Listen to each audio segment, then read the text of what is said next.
about 41. Look at that. Now they've got her boxed in. Oh, my goodness. Holy crap! Oh, too close to go! From high-speed chases to circle track races, you saw the title and thumbnail. You already know today we're talking about the Ford Crown Victoria.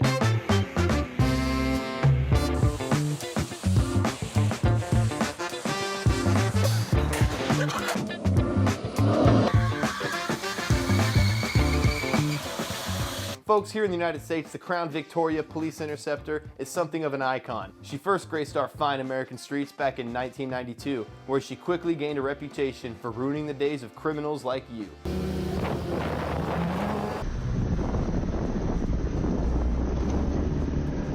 But that was then, and this is now. Sadly, they ceased production back in 2012, and by that time, they were already being replaced by the Dodge Charger Pursuit. Since their discontinuation, they've earned a sort of legendary status for performing some truly incredible stunts on the internet.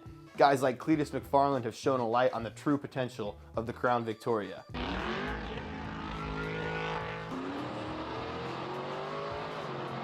Now that's all fine and dandy, but the question still remains. Is this thing a piece of junk by today's standards? Would anyone want to daily drive a car like this with more modern options available? Even some that were being produced at the same time the Crown Victoria was still in production? That depends on who you ask. I'm going to give you a few reasons why I think the Crown Victoria should still be in the conversation, even by today's standards. Let's get right into it.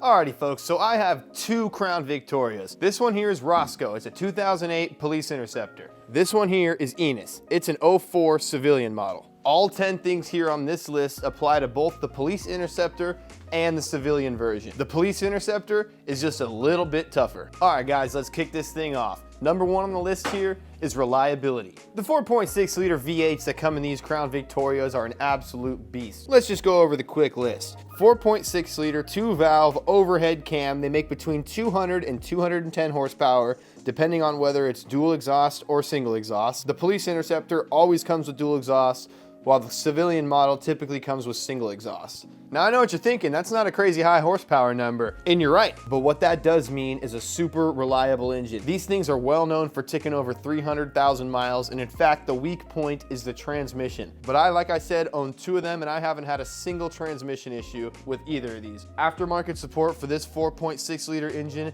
is crazy. You can find all sorts of stuff, superchargers, transmissions, whatever, because of the fact that this is the same engine that they were putting in the Mustangs for the same model years. So, number one on the list, reliability, baby. For the next item on our list, I'm gonna go ahead and bring you into the cabin. Come on, shall we? The interior of these cars is super, super comfortable. You got tons of room in both the front and the back. Nice cushiony cloth seats up front with leather seats in the back. And that's gonna be your standard setup on the Police Interceptors, where your civilian models are either gonna be all cloth or all leather. But when it comes to riding in these cars and driving them on the road, the only thing I can compare it to is a Cadillac, and I am barely exaggerating when I say that. These things ride so smooth and drive so nicely. As far as sedans go, the interior of these cars is about as comfortable as they come. I actually prefer driving it now over the Forester and the Jetta that I have. This thing is the nicest driving car that I own. All right, y'all, next up we got trunk space. Just take a look at the massive trunk that these Crown Vics have. I mean, right here, there's enough space for a full-size spare tire just on this little shelf right here. Down here is a cubby big enough to fit my Traeger. The trunk on these Crown Vics is absolutely enormous. The one thing that's a little bit annoying about the Police Interceptors is a lot of times they'll have this giant bundle and mess of wires. The civilian models don't have that because they never had any of the lights or any of the other crap that came with these Police Interceptors. There's enough space in here to fit at least a couple dudes. I mean, I can get in here and close the trunk with ease. And there's enough room for another two guys right next to me. So use that information at your discretion, but the trunk on these things is absolutely enormous. And item number 4, again, has to do with the interior, and that is the super simplistic design that these Crown Victorias have. I mean, just have a look. There is not a lot of bells and whistles in this thing. It's just the basics. Basic radio, which is going to come on all the Police Interceptors. The civilian models have a little bit more of an updated cassette deck, I believe, as well as an automatic climate control system comes on most of the civilian models, I believe, other than maybe the base model Crown Victoria.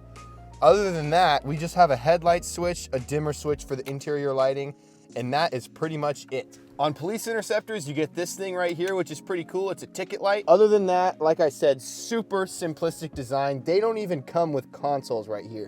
I had to get this console. It comes with one cigarette lighter hidden way down there underneath my PA system. It's a super basic design, and what that means is there's not a lot of room for failure.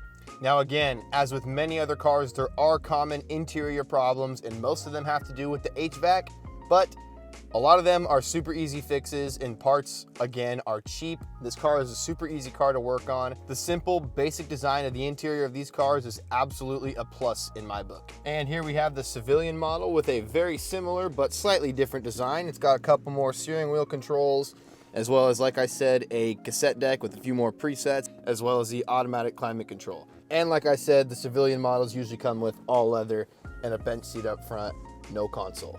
Other than that, it's pretty much exactly the same. Alrighty folks, number 5, we're halfway there. We're gonna talk about the fuel mileage. And let me be honest with you, it's not great.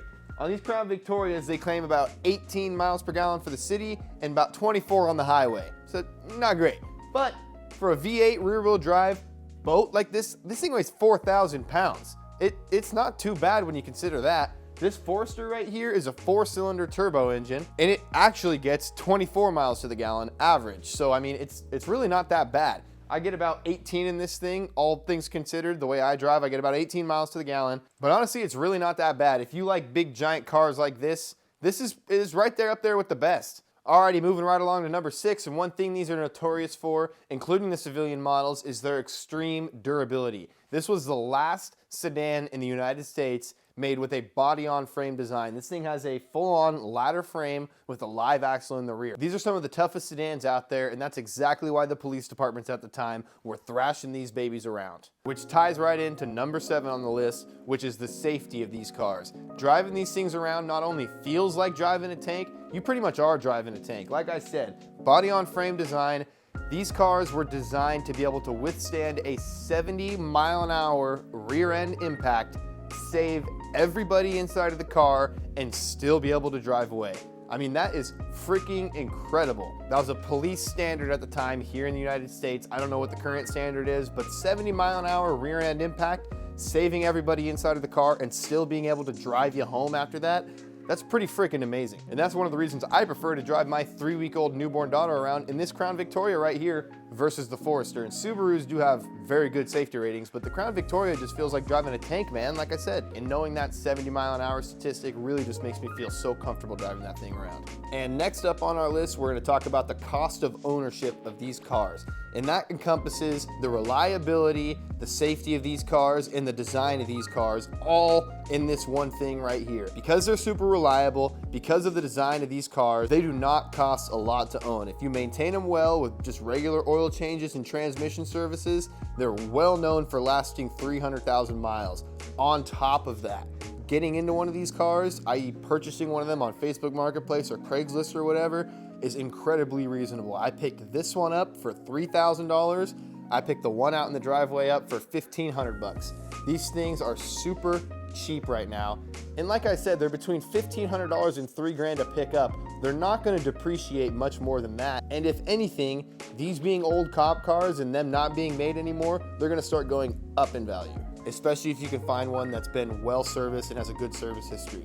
They're only gonna go up in value as more and more of these things get taken out by guys like Cletus McFarland. And I got no problem with that. I love what he's doing. It's a freaking awesome show. Alrighty folks, next up, number 9 on the list. I touched on it briefly before. That's the aftermarket support for Crown Victorias. It's absolutely insane how many guys out there are making parts for these things. Engine performance parts, transmission performance parts, upgraded transmissions, anything. I mean, because the 4.6 liter engines in these Crown Vics were also used in the Mustangs, there's tons of aftermarket support.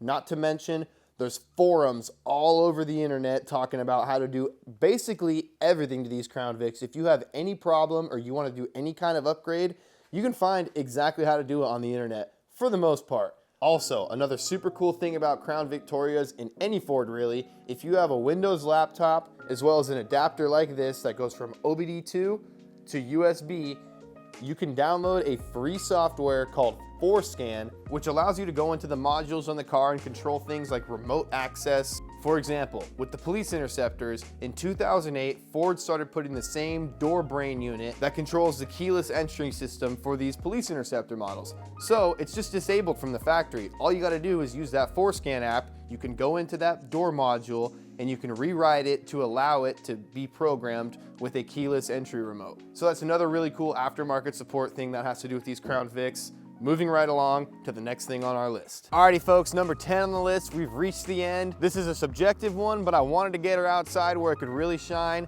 and just take a look. Number 10 is the nostalgic, old-fashioned styling of these old cop cars. I mean, just have a look at this thing. Don't they look freaking amazing? Like I said, this is a subjective one, but I am a huge fan of the way these cars look, especially the police interceptors with these black mesh grills. It looks so freaking good with the black wheels, the Sealy's with the silver hubcaps. Man, I just love the design of these old Crown Vics, especially when they got the tinted windows. And even with the paint peeling going on, I still think Roscoe is a handsome looking son of a gun. Alrighty folks, that's all I got for you today. If you like this video, don't forget to hit that like button. Head on over to my channel and check out some of my other Crown Victoria videos. I recently uploaded one about the 9 common problems with the Crown Victoria, so go ahead and check that one out next. Thanks for watching, guys.